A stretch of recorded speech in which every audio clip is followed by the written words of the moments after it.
Bonjour docteur. Bonjour, bien-aimé Sam, bonjour. Justement, en guise d'introduction, est-ce que tu peux nous dire un mot sur le morceau qu'on vient d'écouter? Ah oui, donc le morceau veut tout simplement dire, j'espère que je parle assez fort pour que je sois entendu de tout le monde. Donc le morceau veut tout simplement dire que la folie de la prédication, la folie de Dieu, c'est que lui qui était créateur est devenu notre époux. La folie de la prédication, c'est que l'autre étant devenu vieux, il va boire, il va s'enivrer, finalement il va coucher avec ses deux filles.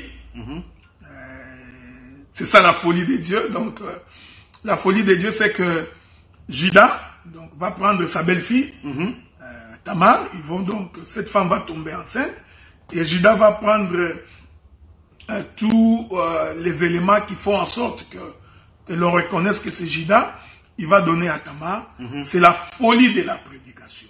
Donc quand on n'a pas l'interprétation, quand on n'a pas l'explication, eh bien, on va se perdre aussi facilement. Voilà. Ah, ok, d'accord. Effectivement, ça semble quand même être une folie pour les personnes non initiées, quoi. Ah ouais. Bon, les personnes qui ne sont pas enseignées. Ben, tu vois, ce que j'aime bien avec les chansons des saints, c'est que en général, c'est toute une prédication.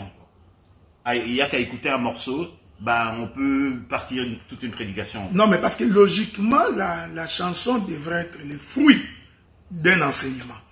C'est-à-dire que quelqu'un ne peut pas chanter s'il n'a pas reçu l'enseignement. Ça, c'est ce que nous confessons. C'est-à-dire que le chant doit traduire l'enseignement. Donc, ce qui fait que généralement, quand vous écoutez les chansons chantées par le saint, vous allez très vite vous rendre compte que beaucoup plus nous chantons l'enseignement. C'est-à-dire que si l'on ne chante pas, si l'on n'enseigne pas, donc on ne peut pas chanter. C'est pourquoi nous croyons qu'un chantre qui n'a pas une église locale, qui n'a pas un endroit pour écouter la parole, donc c'est un mauvais chanteur. Ok. Voilà, c'est ça quoi. Et qu'est-ce que tu diras alors dans ce cas-là? Je prends un exemple au hasard. C'est l'anniversaire de votre épouse. Ok. Et vous décidez de lui faire une surprise. Elle rentre à la maison, vous avez le piano et puis vous commencez à lui chanter une chanson d'amour.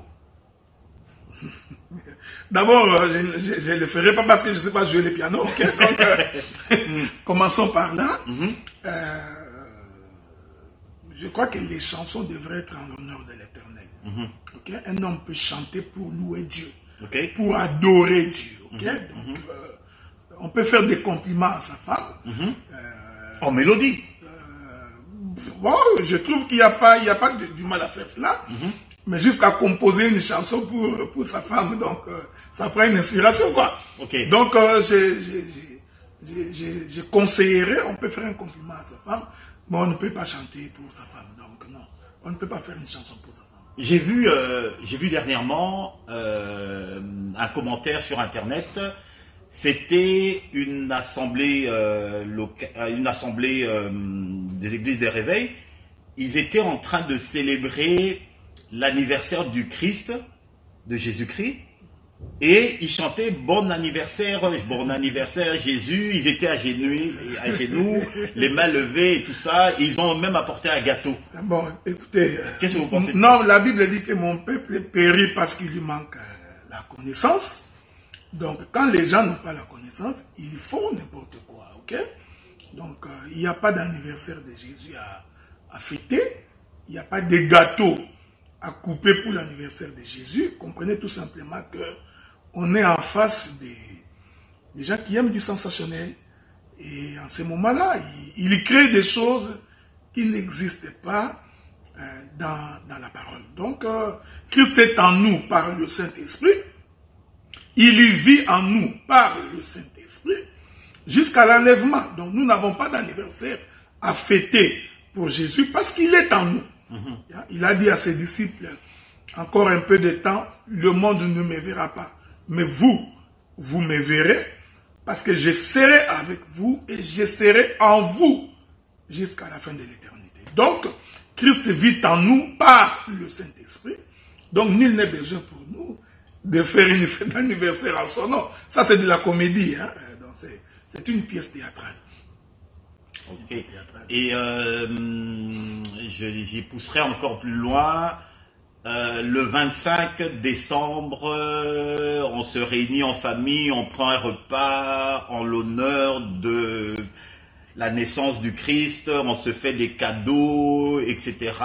pour commémorer la naissance du Christ. Tout ça également, sont des choses qui sont en dehors de la doctrine. Non, non, c'est une pratique qui n'a rien à voir avec Dieu. Okay? Donc, nous ne célébrons pas la naissance de Jésus. Le frère Paul dit ceci, si vous aviez connu Christ selon la chair, présentement, nous ne le connaissons pas selon la chair. Okay? Oui. Donc, si quelqu'un est en train de fêter l'anniversaire de Jésus ou de fêter sa naissance le 25 décembre, nous comprenons tout simplement qu'on est en face de quelqu'un qui ne maîtrise pas les Écritures. D'autant plus que Jésus n'est pas né le 25 décembre. Okay? Le 25 décembre, nous sommes en plein hiver. Même au Moyen-Orient, ils sont en plein hiver. Donc, le ciel est couvert. On ne peut même pas voir les étoiles. Donc, ça fait des années que nous habitons au Canada. En hiver, vous ne voyez pas les étoiles. Mais la Bible dit que les mages ont vu l'étoile. Donc, ils ont consulté le ciel pour voir l'étoile de Jésus. Donc, ça ne pouvait pas être le 25 décembre. Et l'Écriture dit que les bergers étaient en train de paître les troupeaux. Donc, vous comprenez qu'en hiver, la neige couvrant la surface de la terre, on ne peut pas aller paître les troupeaux en dehors. Donc, nous ne sommes pas le 25 décembre. Donc, parce que nous croyons que le Seigneur Jésus-Christ est né au jour de sa mort. Ok. Ouais, donc, Christ est né au jour de sa mort. Donc, ne vous en faites pas pour ça. Il est né au jour de sa mort. Bah, néanmoins, bon, que ça n'empêche pas les familles, étant donné que bon, le gouvernement nous donne congé le 25, bah, qu'on puisse prendre un repas en famille. Bon, si on a envie de se donner des cadeaux, bon, bah, écoute, pourquoi pas. Mais seulement, toute allusion à la naissance de Christ devrait être balayée. Mais vous savez aujourd'hui que cette fête-là est devenue commerciale. Okay? Donc, c'est pendant ces moments-là que les commerçants font les prix de vente les plus élevés. Donc aujourd'hui, l'Amérique ne célèbre même pas Jésus, ils s'en foutent. Donc c'est devenu une fête de commerçants. Donc, en tout cas, nous nous en profitons pour méditer la parole. Et si ça tombe un jour de culte, nous prierons normalement, mais nous n'allons pas faire un culte spécial le 25 décembre, ça on ne le fera pas. Donc ça c'est un élément. Deuxième élément, si vous attendez le 25 décembre pour vous faire des cadeaux, mais vous êtes des religieux. Donc, si tu veux faire un cadeau à tes enfants ou à ta femme ou à ton mari, mais faites-le n'importe quand, tout le temps, au temps de l'année. Si vous faites ça le 25 décembre spécialement, pour notre part, nous considérons que vous n'avez pas compris les Écritures. Bien, c'est entendu, docteur. Merci beaucoup. Alors, aujourd'hui, j'ai vu que vous étiez quand même assez actif cette semaine au niveau de l'exhortation. Vous avez abordé un sujet qui est assez intéressant et nous allons parler justement de ça. Nous allons parler de tout ce qui est dérive en ce moment des ministres en matière de reconnaissance ministérielle. Alors, le ministre ici présent, le ministre de la Parole, va nous aider un peu à comprendre. Est-ce que en ce moment-ci, avec tout ce que on voit autour de nous, au niveau de la reconnaissance ministérielle, est-ce que c'est plus, ça tombe plus de la reconnaissance ou de l'escroquerie? Bon, la question, elle est vaste et elle est complexe. Est-ce que la richesse est une bénédiction divine? La richesse. Vous parlez de la richesse matérielle. La richesse matérielle. L'Écriture dit que Dieu bénit. Lorsque tu rentreras dans les pays, je bénirai ton sol. Okay? Je remplirai ton grenier. Ce que tu feras prospérera. Donc nous considérons que avoir une richesse matérielle est une part de la bénédiction de Dieu. le patriarche Isaac, lorsqu'il bénissait Jacob, il va donc dire que la rosée du ciel te soit accordée et que les graisses de la terre également te soient accordées. Okay? Essayons de ne pas entrer dans la révélation. Cette écriture voudrait tout simplement dire le ciel te bénira en premier et la terre suivra la bénédiction céleste. Recherchez d'abord le royaume des cieux, le reste vous sera donné par-dessus. Donc, quand on est enfant de Dieu, on est premièrement béni par le ciel. C'est comme ça que l'Écriture dit que pour que la terre produise de la semence, il faudrait que la pluie descende des cieux. Donc si la pluie ne descend pas des cieux, la terre ne peut pas produire de la semence. Donc, il faudrait premièrement que le ciel bénisse la terre. C'est pourquoi nous disons d'abord le royaume des cieux, oui, et le reste vous sera donné par-dessus. Ici, il faudrait faire attention. Je parle moi des enfants de Dieu. Des enfants de Dieu, bien donc, entendu. Oui. Les païens, les hommes de la terre, peuvent aussi avoir le bien matériel. Ils peuvent avoir des voitures, des maisons, beaucoup d'enfants. Nous ne considérons pas cela comme étant une bénédiction de Dieu. Donc, parce qu'ils sont païens.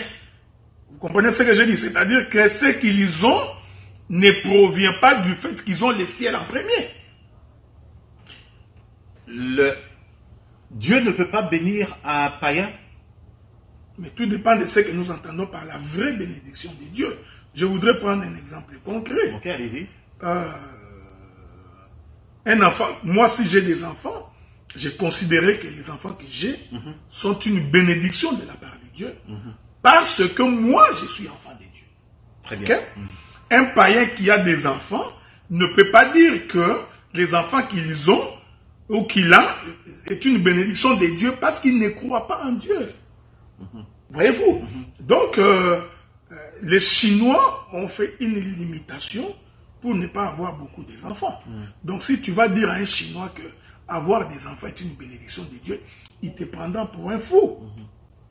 Ok, quand tu vas en Afrique, les gens qui souffrent lorsqu'il a un pain, ils considèrent que le pain est une bénédiction de Dieu. Mais nous qui sommes dans les pays où la question de la famine est réglée, donc quand je mange un pain, quand un païen mange un pain, il ne dira pas que c'est Dieu qui m'a béni par ce pain. Non. Il considérera que c'est son travail qui l'a béni. Donc, il faudrait commencer par faire comprendre aux gens que nous qui sommes enfants de Dieu, ce qui est pour nous une bénédiction, c'est d'abord le fait que nous croyons en Dieu. Une fois que nous avons cru en Dieu, ce que nous obtenons par la suite, et donc une suite logique de la bénédiction que nous avons reçue de la part de Dieu. Donc, Dieu fait pleuvoir et pour les méchants et pour les bons. Et cela veut dire que même un méchant, s'il va travailler, il aura d'argent. Un méchant qui a un bon crédit s'achètera une maison. Un méchant qui a un bon crédit s'achètera une voiture. Donc nous ne pouvons pas dire que la voiture qu'il a est une bénédiction de Dieu. Voilà. D'accord. Donc si moi, par exemple, en tant qu'enfant de Dieu, je suis prospère et tout, je suis béni, c'est une bénédiction. Mais il faudrait quand même que... je vais prendre l'exemple d'un pasteur. Okay? Un pasteur qui est immensément riche, qui a des maisons, qui a des voitures, on a même vu des pasteurs qui avaient des avions, etc. Et tout. Ils disent également que c'est parce que Dieu les a bénis. Alors, où se situe maintenant la frontière avec l'immoralité, je dirais? Vous savez, je ne peux pas mettre un avis sur quelqu'un qui dit que Dieu l'a béni. Moi, je ne peux pas. Qu'un pasteur ait des millions qui disent que Dieu l'a béni, moi, je ne peux pas dire que ce n'est pas Dieu. Parce que je crois préalablement que c'est un pasteur. Et comme c'est un pasteur, et qu'il est un enfant de Dieu, il va de soi ce qu'il a est une bénédiction de Dieu. Maintenant, la question c'est de savoir, est-il réellement pasteur? Donc, là, nous allons entrer dans les critères pour vérifier est-ce qu'il est un vrai pasteur. Est-ce que ce n'est pas un imposteur? Est-ce que ce n'est pas un voleur? Est-ce que ce n'est pas un escroc? Ok? Donc, parce qu'il y a aussi des escrocs qui disent qu'ils sont bénis de Dieu. Nous en parlerons si le Seigneur nous donne grâce. Aujourd'hui, beaucoup de gens deviennent riches par la prophétie. Par la prophétie? Oui, la prophétie est devenue un objet de commerce. Dans quel sens? Mais regardez, je prophétise sur toi que Dieu te fera ceci, tu deviendras grand, patati patata, et tu me fais une offrande de 5 000 $. Ben, si je le fais volontairement... Non, mais tu l'as fait parce que j'ai prophétisé sur toi. Tu ne l'as pas fait parce que je t'ai enseigné la parole. Aujourd'hui, c'est fréquent, on en parlera. Aujourd'hui, c'est fréquent. Aujourd'hui, tout le monde veut devenir prophète parce que c'est un chemin le plus simple d'escroquerie. Ok? Donc, les gens sont derrière ce qu'on appelle généralement les nzondo, c'est-à-dire l'homme adore qu'on lui dise des choses qui vont lui faire plaisir. Si vous prophétisez sur quelqu'un que c'est un impudique, il ne te donnera pas d'argent. Si vous prophétisez sur quelqu'un qu'il est un voleur, il ne te donnera pas l'argent. Si tu vous prophétisez sur quelqu'un que la vie qu'il mène est en désaccord avec la parole, il ne te donnera pas l'argent. Mais si tu prophétises que tu auras des enfants, tu t'achèteras une maison, Dieu t'a appelé à de grandes choses, tu vas prospérer, Dieu a vu que tu seras un grand, l'homme prend l'argent, il donne facilement. Mais, docteur, ça c'est vraiment la porte ouverte à toutes sortes de dérives. Dans ce cas-là, moi, ben, si je suis, comme vous avez dit tout à l'heure, que bon, voilà, il faudrait vérifier les critères pour dire qu'on est véritablement pasteur ou enfant de Dieu. Mais alors, si moi je ne suis pas un vrai, ben, je pourrais faire une prédication taillée sur mesure. Mais c'est ce que j'ai dit. C'est pourquoi, c'est l'importance du ministère de la parole. Parce que le ministère de la parole est là pour encadrer qu'il n'y ait pas une dérive. Regardez, la quasi-majorité des gens qu'on appelle les prophètes ne sont que dans ça. Ils ne sont que dans Dieu va te guérir. Dieu va te restaurer. La maladie que tu as, Dieu te guérira. Ce que tu as, c'est un combat qui vient de la famille. Je ne dis pas que c'est toujours faux. Ça peut aussi être vrai. Ok? Et vous savez, de telles prophéties font plaisir à l'âme. Mon bien-aimé, la souffrance que tu as, Dieu a vu, il va te consoler. Mais une telle prophétie ne peut que réjouir un homme, ne peut que réjouir une femme. Mais la vraie prophétie, c'est ramener l'homme sur le chemin de la vérité. Donc, on est en face des gens qui se méconduisent. C'est connu de tous que l'homme ou la femme ne craint pas Dieu. Il est dans des boîtes de nuit. Dans sa page TikTok et Facebook, il suffit de consulter. Vous vous rendez compte que c'est un païen sur toute la ligne, ou que c'est une païenne sur toute la ligne. Il ne croit pas en Dieu. Mais vous verrez quelqu'un qui dit, Dieu m'a dit que tu deviendras grand. Dieu m'a dit que tu te marieras. Dieu m'a dit que tu prospéreras. Nous disons, Dieu ne peut pas agir comme ça. Donc, nous comprenons que ce sont des prophéties pour faire plaisir aux gens. Et c'est un chemin le plus facile pour s'enrichir. C'est pourquoi, dans une exhortation, j'ai démontré qu'aujourd'hui, on fait l'apologie de l'offrande des prophètes. J'en ai entendu parler. Voilà, donc, regardez. Est-ce que c'est biblique, je veux dire, est-ce que c'est biblique? Oui, bon.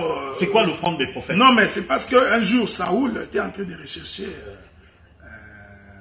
les troupeaux. Donc, alors, il s'est mis en route et puis on lui a conseillé d'aller voir un prophète. Alors, l'homme qui lui a conseillé d'aller voir les prophètes, ils se sont dit qu'on ne peut pas aller voir les prophètes, mais vivre. Donc, c'est une écriture qu'ils ont utilisée, qu'ils ont mal placée, qu'ils ont mal interprétée pour escroquer le peuple. Voyez-vous, c'est pourquoi nous disons, quand on n'a pas l'interprétation de l'écriture, il faudrait s'avancer vers, parce qu'on en parlera, vers les ministres qui ont la maîtrise de l'écriture pour vous orienter. Donc, je vais prendre un exemple. Le prophète, je crois que c'est le prophète Élisée, qui voudrait ressusciter la fille de la femme de distinction, le prophète Élisée va coucher sur cet enfant pendant 3 fois. Ok? Quelqu'un peut prendre cette écriture et coucher sur une femme dessus, dire que le prophète l'a fait. Vous voyez? Les prophètes sont très dangereux. Ce sont des gens qui sont, il faut les vérifier à la loupe, parce que ce sont des gens qui peuvent détourner facilement les âmes faibles. Vous comprenez? C'est pourquoi nous disons que aujourd'hui, les escroqueries bas sont pleins, et vous allez remarquer, tout le monde est devenu prophète.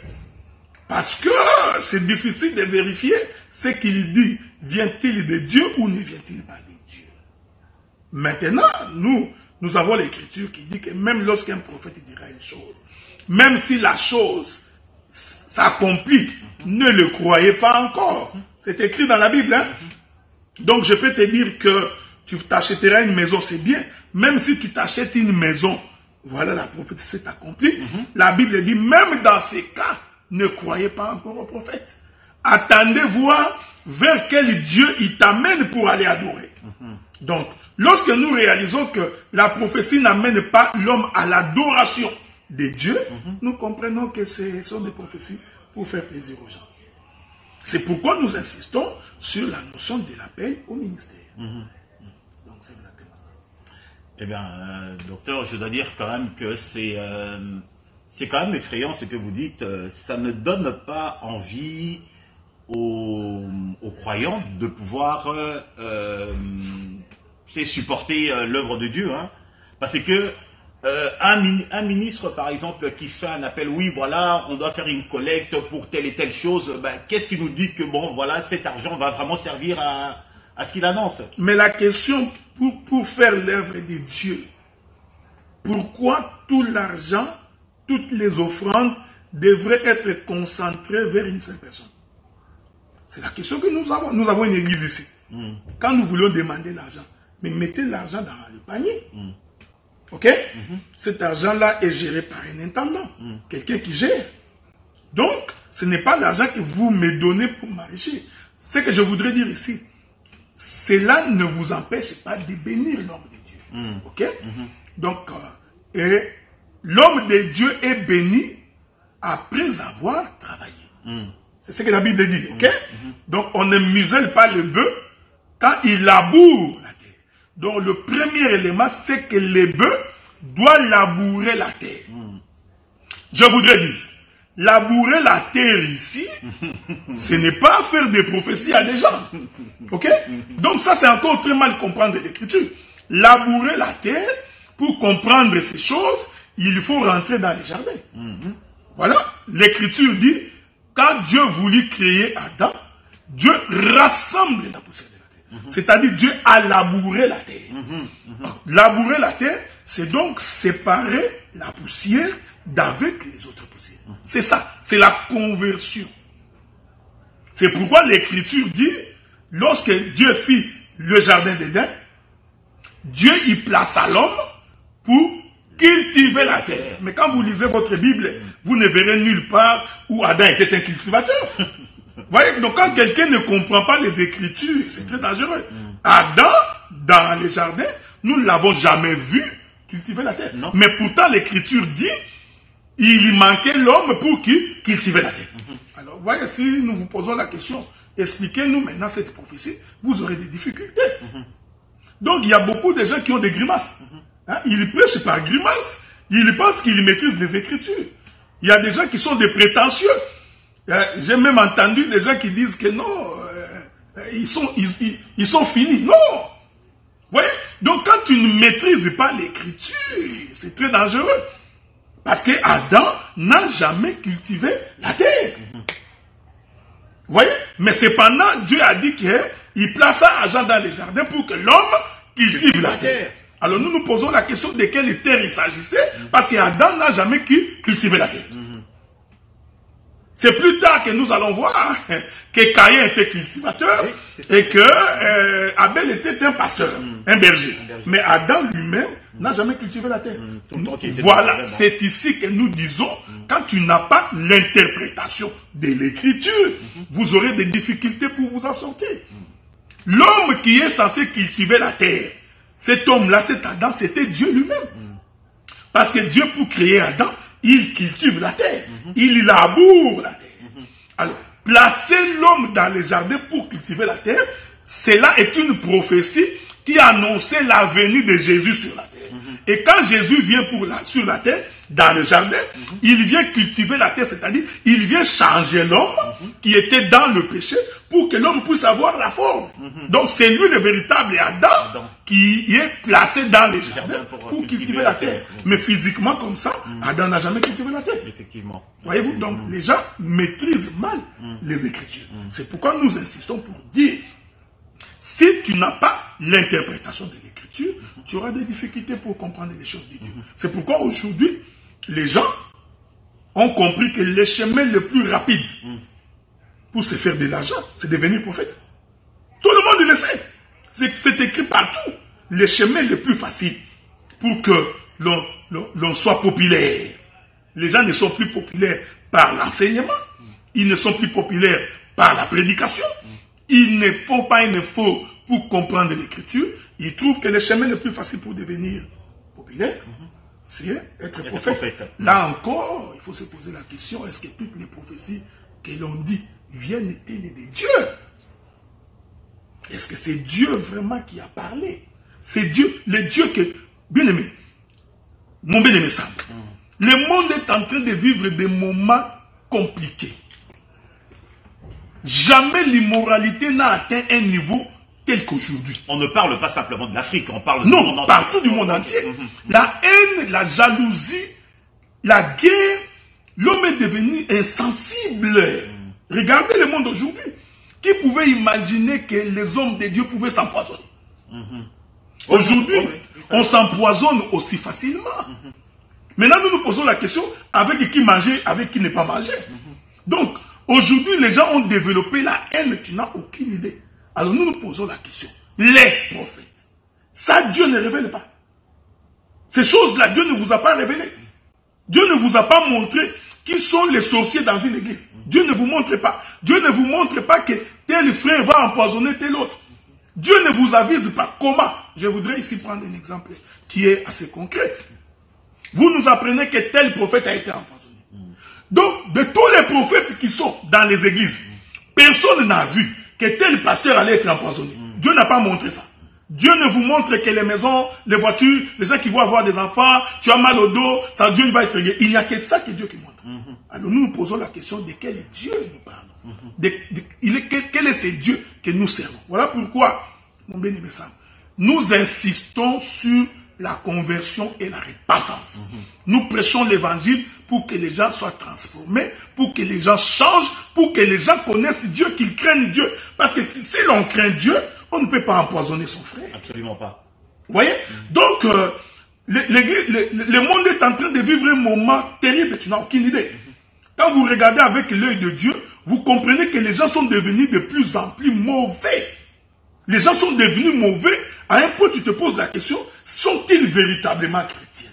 Les gens sont dans des compétitions pour des raisons de gloire. Les gens ils sont dans les matu-vus.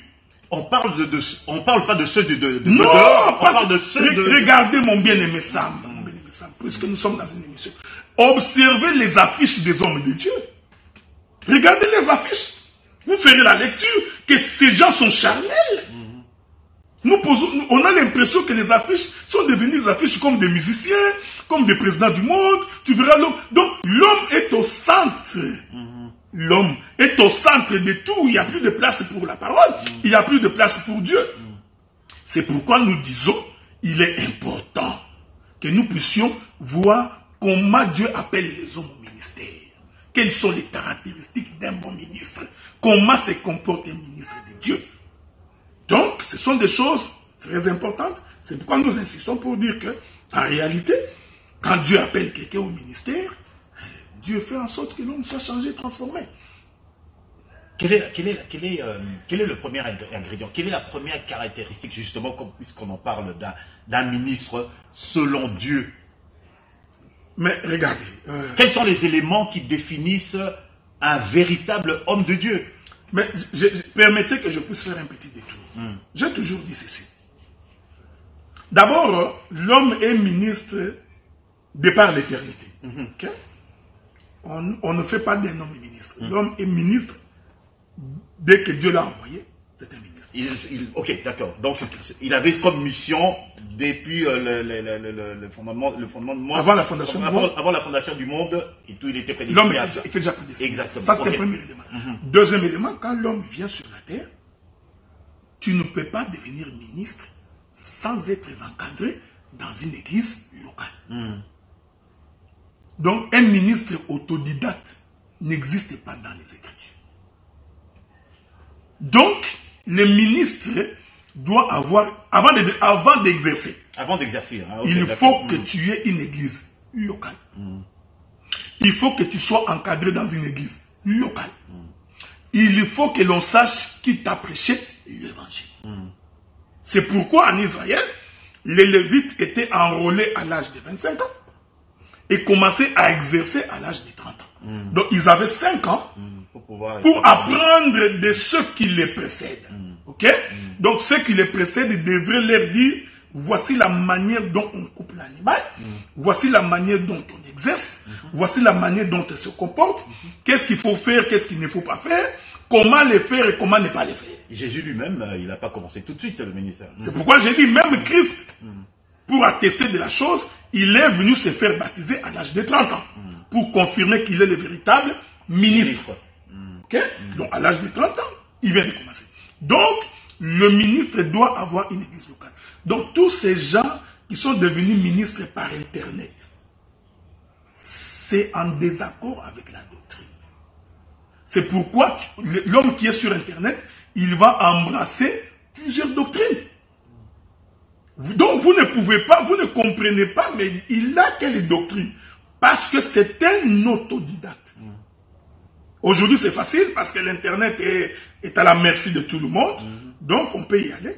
Donc un ministre par Internet n'est pas un ministre. Ok? Donc c'est juste un courageux qui peut avoir ramassé à gauche et à droite. Il va faire son mélange, ce qu'on appelle chez les Bakongo bitoto.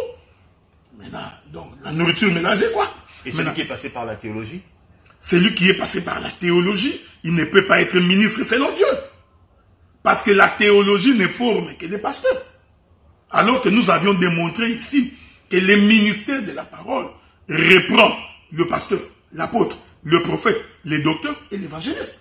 Donc quand vous allez je ne voudrais pas dire que la théologie est mauvaise. Non. Vous pouvez y aller pour avoir quelques connaissances, ça vous aidera. Mais la théologie ne forme pas des prophètes. Donc la théologie ne forme pas des docteurs. La théologie ne forme pas des évangélistes. Voyez-vous donc, ici, aller étudier, ce n'est pas une mauvaise chose. Mais les véritables ministres de Dieu, ils le sont de par l'éternité. Et la vraie formation doit se passer dans l'exercice, c'est-à-dire en voyant ceux qui t'ont précédé. Et en suivant la direction de ceux qui t'ont précédé. Donc celui qui ne suit pas la direction de ceux qui l'ont précédé, eh bien c'est un électron libre, on ne peut pas le contrôler. Donc, premier élément, donc la formation dans une église locale est de rigueur. Premier élément. Deuxième élément, la formation peut également être une formation suivie. C'est-à-dire tu n'es pas avec moi dans une église locale, mais c'est moi qui t'enseigne la parole. Chaque jour, chaque instant, à chaque moment, donc je suis en train de t'enseigner. C'est très important ce que j'ai dit. Hein? Quelqu'un peut être en Europe, mais c'est moi le docteur Adela qui l'enseigne la parole. Tu comprends ce que j'ai dit? Oui. Donc quelqu'un peut être en Asie, mais moi, Adela, je l'enseigne la parole. Donc je fais un suivi sur la personne. Cet homme-là, on peut le reconnaître ministre. Ça c'est, je prends quelques éléments. Okay? Deux éléments. Peut-être un dernier élément. Oui. Dernier élément. Le ministère n'est reconnu qu'après le travail. On ne peut pas reconnaître un ministre alors qu'il n'a rien fait. C'est-à-dire que même quand tu formes quelqu'un, tu enseignes quelqu'un, nous croyons que c'est Dieu qui le fait, mais au travers des hommes, il faut que la personne qui a le ministère prouve qu'il a le ministère par le travail. J'ai dit bien, ce n'est pas par l'enseignement, par la prédication. Parce que tu peux mettre ton téléphone sur Facebook, tu Et puis tu parles. Écoutez, ça tout le monde peut le faire. Il y a beaucoup d'aventures, tout le monde peut le faire. Il dit, je vais parler, il met sur son téléphone, il parle. Ça, c'est pas grave. Mais le ministère, c'est un travail de terrain. C'est une souffrance. C'est savoir suivre quelqu'un, discuter avec les têtus, convaincre quelqu'un pour qu'il vienne au Seigneur. Tout ça, c'est un travail. Prendre soin des brebis. Prendre soin du brebis. C'est ça le ministère. Le ministère, c'est aussi la réputation et le comportement de celui qui est appelé au ministère. Voyez-vous? Donc, c'est pourquoi la Bible dit, quand on établit Aaron et ses fils comme sacrificateurs, on dit, on les regardera comme saints. Donc, le ministre doit être un modèle pour le peuple, un modèle en comportement, en conduite et en manière de vivre. Voyez-vous? Donc, tous ces éléments-là vont entrer en ligne de compte. Voilà, c'est comme ça qu'on fait la reconnaissance ministérielle. Eh bien, ça peut également, ça peut emmener quelques frictions, admettant que vous êtes en stress. Est-ce que c'est arrivé que bon, vous suivez quelqu'un, vous essayez de former une personne et que en bout de ligne, en cours de route, il s'avère que bon, vous êtes en désaccord. Qu'est-ce qui arrive dans ces cas-là? Non, mais dans ces cas-là, ce n'est pas quelqu'un que vous avez formé. Est-ce que vous comprenez ce que je dis? Donc, quelqu'un que l'on forme pour un jour devenir ministre ne peut pas se dérober. Donc, si se dérobe, il y a deux choses. Il ne vous a jamais reconnu. Il n'a jamais cru à votre confession. Il ne croit pas à ce que vous faites. Dans ces cas-là, ça ne sert à rien de forcer. Est-ce que vous comprenez ce que je dis? Parce qu'on en parlera. Donc, c'est la moindre des choses. Mais celui qu'on a formé, il se reconnaît. C'est ce que je voudrais dire ici. Ce n'est pas au père de reconnaître les fils. Non. Le mouvement commence. Il faut que les fils reconnaissent que la sémence que j'ai, je l'ai reçue de telle personne. Une fois que ceci est établi, c'est fini, nous continuons la marche. Donc, moi, je ne peux pas m'imposer que tu es mon fils, que tu le veuilles ou pas. Bien que je n'aime pas cet enseignement-là de fils, mais prenons ça dans l'expression la plus simple, là, pour se faire comprendre. Donc, le prédicateur ne s'impose pas comme prédicateur de quelqu'un. Donc, c'est celui qu'on a enseigné qui reconnaît que ce que j'ai, je l'ai reçu par. Donc, quoi qu'il arrive, ce sont mes références. Donc, c'est comme ça. Donc, maintenant, est-ce que il ne peut pas y avoir des points de divergence? Mais bien sûr que oui. Même s'il y a des points de divergence, mais les points de divergence, quand on est véritablement fils dans la maison et qu'on a la même doctrine, on en parle, on ne se met pas d'accord, on ne se sépare pas. Donc si on se sépare, cela veut dire que nous n'avions pas la même doctrine. Mais c'est bien ce que vous avez dit tout à l'heure, que en fait c'est d'abord à la personne de reconnaître effectivement, parce que et pasteur, celui qui a des brebis, c'est-à-dire que bon, les brebis te suivent. Eh bien, pasteur, docteur, frère Adela, comme on l'avait signalé la dernière fois, on a commencé avec l'argent, les dérives, et puis finalement, on est entré dans l'exercice du ministère. Revenons maintenant encore à l'argent. Je me suis rendu compte que l'argent est tellement, on dirait que, je ne sais pas si c'est l'argent qui est important, mais l'argent est vraiment très présent dans la Bible. Il y a énormément de versets dans la Bible qui parlent de l'argent, qui parlent de la richesse, etc. Mais Jésus est allé jusqu'à même personnifier l'argent. Maman. C'est quoi maman? Qu'est-ce que c'est que maman? C'est un Dieu, c'est un maître, c'est tout un esprit. Je voudrais dire beaucoup de choses ici. Je voudrais d'abord, ça c'est un constat que j'ai fait, je voudrais le faire avec nos téléspectateurs.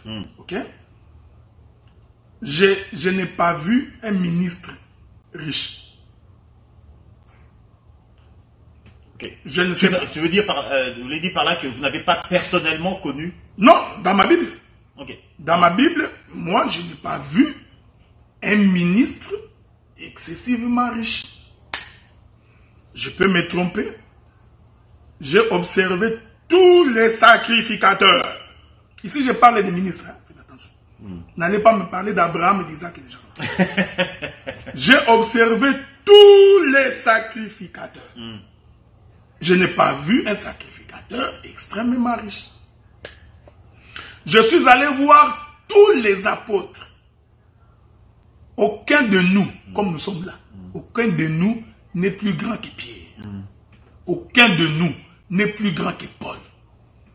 Aucun de nous n'a fait le miracle, jusqu'à ce que je sache, comme Paul. Du genre de ministre, il passe son ombre guérit les malades. Non, je n'en ai pas vu non plus. Ces hommes ont vécu modestement. Ils n'ont jamais été derrière l'argent. Je l'ai dit, je vais le répéter. Un véritable ministre ne court pas derrière l'argent. Il ne fait pas l'œuvre de Dieu pour l'argent. Est-ce que je voudrais dire que l'argent n'est pas important pour l'œuvre? Ce n'est pas ce que j'ai dit. J'ai dit ma motivation. La raison de mon ministère.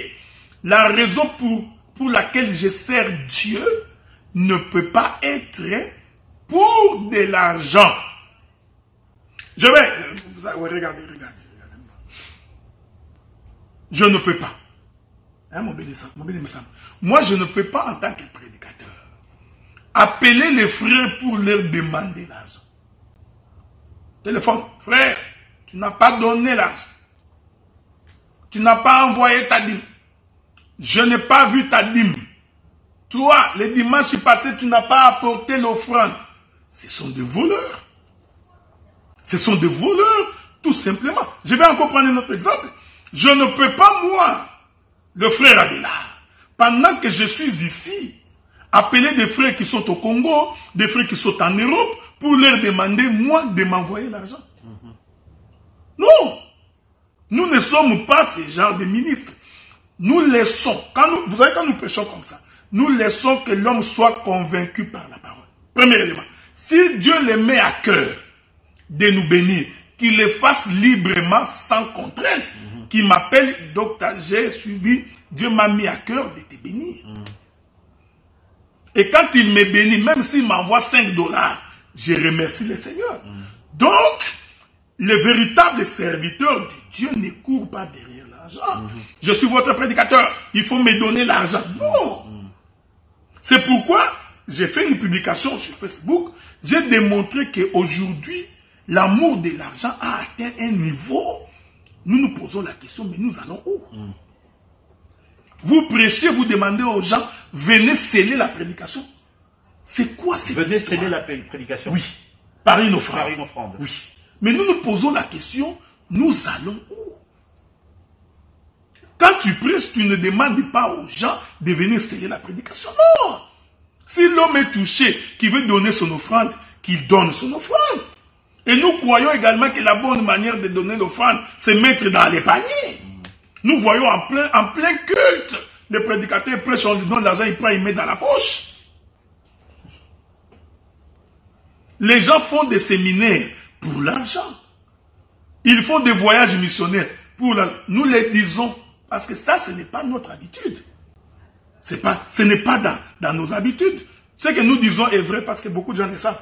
Nous circulons le monde, nous ne demandons rien.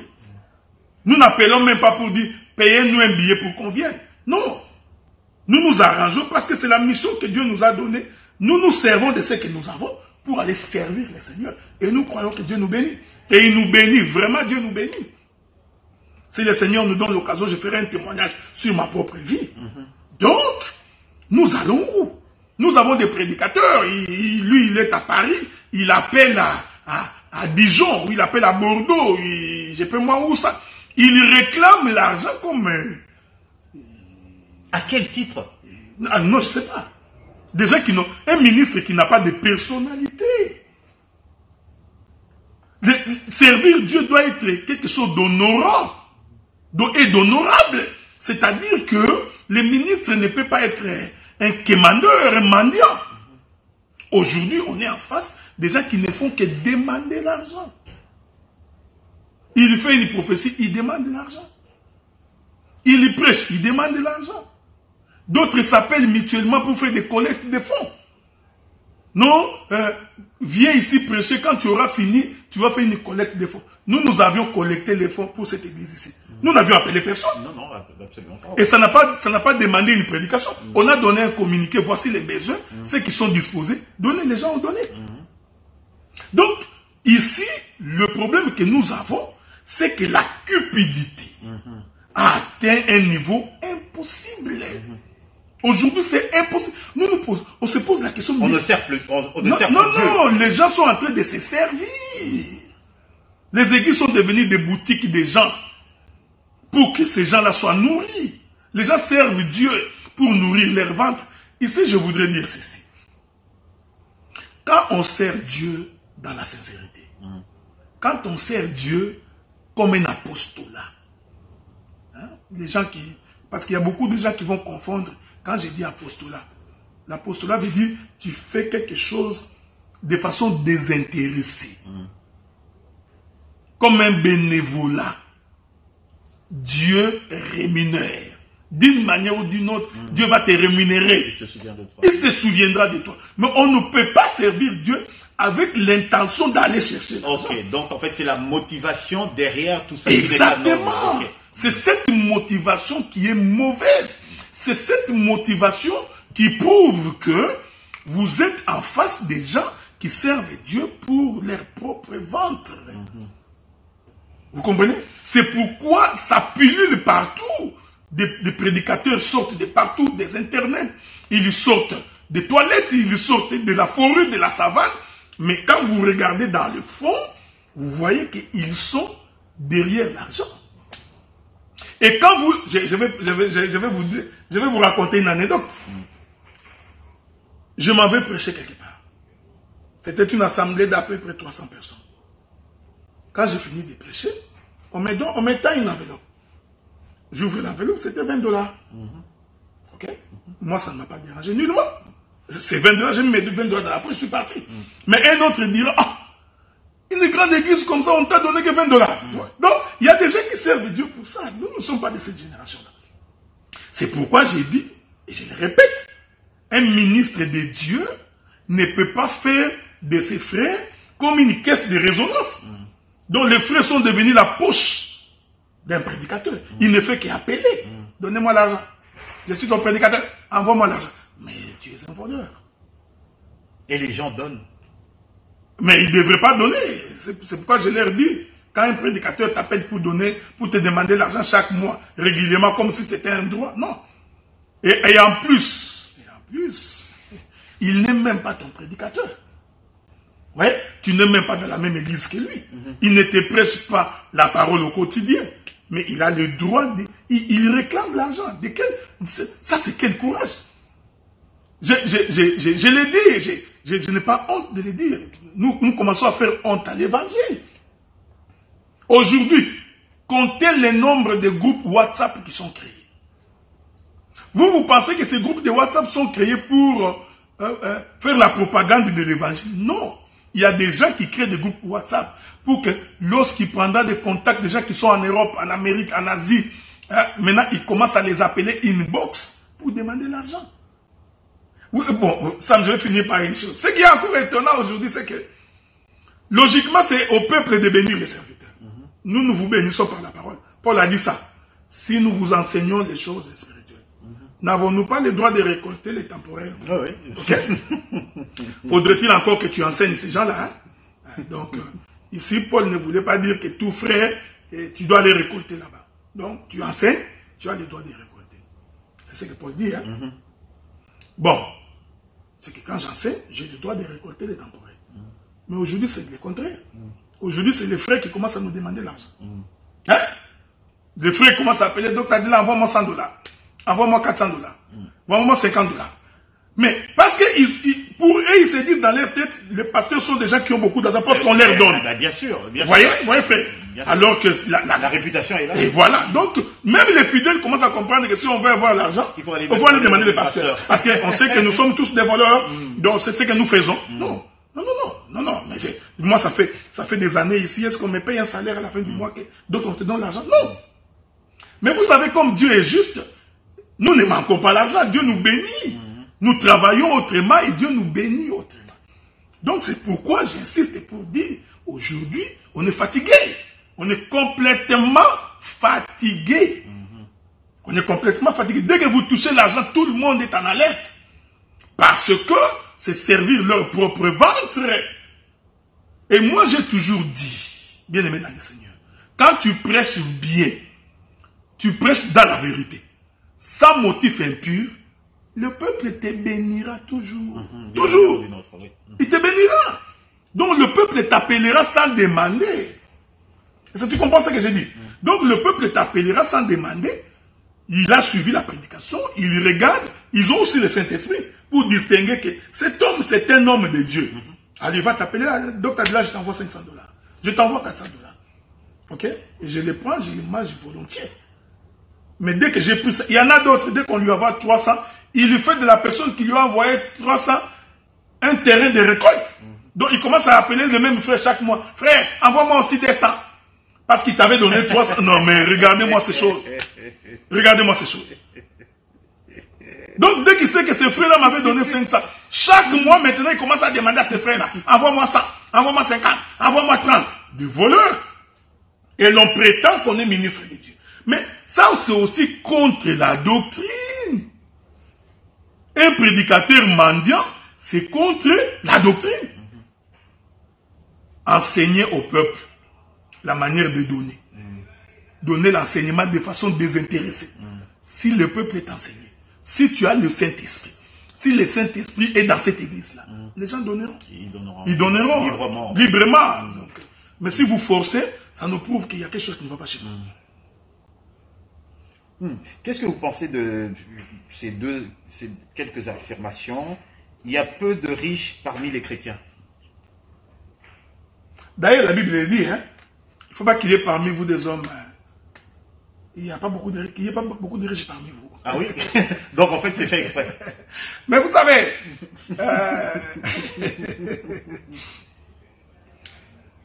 je ne suis pas contre la richesse. Je voudrais qu'il y ait beaucoup de riches, mais j'ai toujours aimé une prière qui a été faite. Je crois que ça doit être le psalmiste David. David qui dit, Dieu éternel, Dieu ne me fait pas excessivement riche. Sinon, de peur que je puisse m'éloigner de toi et que j'aille ailleurs. Mais pas trop pauvre non plus. Toi, oui, mais pas pauvre non plus. De peur que je te maudisse et je dise qui est Dieu. Donc Dieu, c'est pourquoi la Bible dit que quand vous avez quoi manger et quoi vous vêtir, cela vous suffit. Donc un homme de Dieu il ne court pas derrière la richesse. Hein? Sers Dieu, les choses viendront par elles-mêmes. Sers Dieu, Dieu te... Vous savez, bien aimé Sam, des fois je n'aime pas trop parler de moi. Mais moi j'ai toujours cru que quand tu sers Dieu dans la vérité, Dieu finit. Quand tu sèmes aujourd'hui, tu ne récoltes pas le même jour. Tu viens de commencer l'église il y a 2 ans. Directement tu vas avoir beaucoup d'argent. Non. Hein? D'abord, quand tu as... Vous savez, bon, regardez, quand tu as une église qui a 8 membres, 9 membres, bon, c'est normal que tu commences à appeler à gauche à droite pour demander de l'argent. Fais d'abord un travail. Travaille d'abord sur place. Et le travail du ministère doit se voir. On verra que ça, c'est un prédicateur. Voyez-vous? Donc, on ne peut pas faire une reconnaissance ministérielle par camaraderie. Parce qu'on est habitué. Ou parce que tu me donnes... Il y a des gens comme ça. Le frère lui donne l'argent, $200, 400, 500. Il est corrompu. Il va faire de cet homme un ministre. Un ministre, okay. Non. C'est pourquoi moi, je ne peux pas faire un ministre qui ne connaît rien. Non. Quand je reconnais quelqu'un ministre, j'ai toujours dit ça. Je prends l'exemple du docteur Roger Boulet. Donc, quand je l'ai reconnu ministre, c'est parce que j'ai vu qu'il connaît. D'ailleurs, il connaît beaucoup plus, il connaît plus que plusieurs qui crient aujourd'hui. Donc, même quand il prêche, vous sentez que l'homme a le ministère. Donc, ce n'est pas une reconnaissance par plaisanterie, ou parce qu'on est des amis, ou parce qu'on mangeait les foufous ensemble. Non, c'est-à-dire que même quand il ouvre sa bouche, vous sentez que cet homme ici a le ministère. Oui. Et puis il a travaillé avant d'arriver. Voyez-vous ce que nous disons. Donc, vous prenez le docteur Guy Roger Bassafou. Non, vous voyez, vous sentez que cet homme ici a le ministère. Oui, absolument. Donc, nous ne faisons pas des ministres par plaisir. D'ailleurs, je voudrais vous informer que je serai en Europe l'année prochaine. J'ai encore 3 ministres à reconnaître l'année prochaine en Europe. Okay? Donc, au fond, à la fin de l'émission, je vais le dire. Donc, et ce sont des gens que j'ai personnellement formés, des gens que personnellement je suis, les gens que j'encadre personnellement. Donc, ils n'ont pas besoin de quelqu'un d'autre pour les reconnaître. Vous voyez? Et quand ils parlent, vous sentez que ces gens ici connaissent. Vous regardez sur le terrain, vous voyez que ces gens ici ont une église de 50, 60 membres.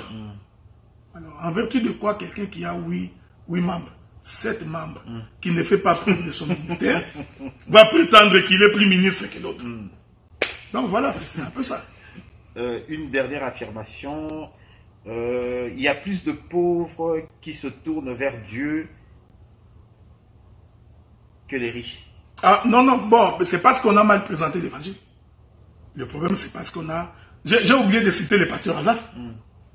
Donc, vous sentez que, vous sentez que quelqu'un que vous avez formé, avec qui vous avez évolué, vous voyez, vous remarquez que oui, celui-ci va servir le Seigneur. Et d'ailleurs, c'est lui qui va prêcher demain à l'Assemblée. C'est lui qui prêche demain à l'Assemblée de Montréal. Donc, vous voyez, on ne reconnaît pas par plaisir. Maintenant, cette affirmation qu'il y a beaucoup plus de pauvres qui tournent vers Dieu que des riches, c'est parce que vous aviez présenté l'évangile que les pauvres vont chez Dieu pour avoir la richesse. Hein?